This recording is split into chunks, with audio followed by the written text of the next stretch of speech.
Wait, did I ask you what your favorite position was yet? You didn't, but my favorite position is so boring, but it gets me right there.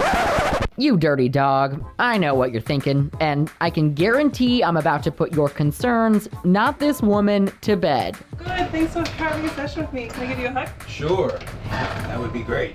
You see, Keely Shoup has a unique job. She opens up her home and arms to her clients. Her office? Panda. A panda-packed pillow-top mattress where she banks about $80 an hour. And where most would see a desktop computer, she has a copy of the Cuddle Sutra to help her clients with those touchy subjects. Do you get any touch in your life? Oh. Keely cuddles as a career, and in this Asking for a Friend, I want to know, what's it like to be a professional cuddler? What I do, and in my profession, I say no, just the consensual, non-sexual touch, that's the end goal. The goal is the relaxation. So kind of describe the rules when it comes to cuddling.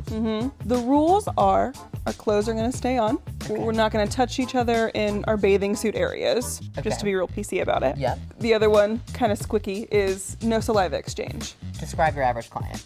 Do have female clients, love them, but average client is male, 35 to 60. Men aren't given as many outlets in life to non-sexually touch people.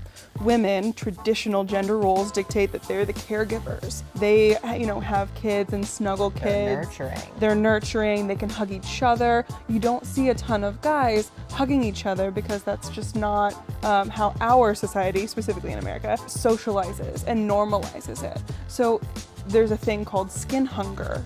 Skin hunger is a thing. Psychology Today says it's both an acknowledgement that someone doesn't get as much affection as they need and a drive to get more. It can make people less happy, more lonely, and more likely to experience depression and stress. Not to mention hurting their overall health if they don't find an outlet for positive, non-sexual touch. Do you think you could show me and be my outlet today? Yeah, I'd love to. Do you have a favorite cuddle position? I guess I'm always forced into being Little Spoon. Are you? Yeah. Are you used to just spooning? Is that pretty much your... My only experience in cuddling comes from spooning. Okay. Do you want to try something different today? Yes. Okay. Let's do it. But before we get closer for comfort, Keely brings up the bedrock principle of the bed, informed consent. If at any point either you or I are uncomfortable, we're gonna commit to each other to say something. Okay. So you say, I'm uncomfortable right now, or I don't wanna do this. Then I say, thank you for taking care of yourself. Let's switch, or let's adjust.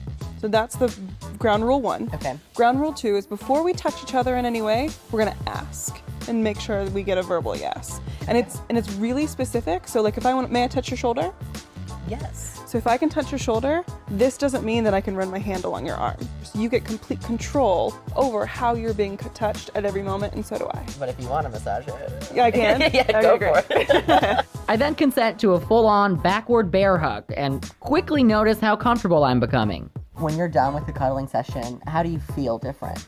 We call it the cuddle coma. Oh. You are in a pretty blissed out state. You relax. It triggers the trust responses in our brain. Okay. So we are more likely to trust an individual. We're more open to connection. And again, you've got all those other benefits of your heart rate is down, your immune system is producing more, your blood pressure is lower. You have this really great physical and mental state. It honestly sounds like the benefits of an orgasm without the risk of an STD.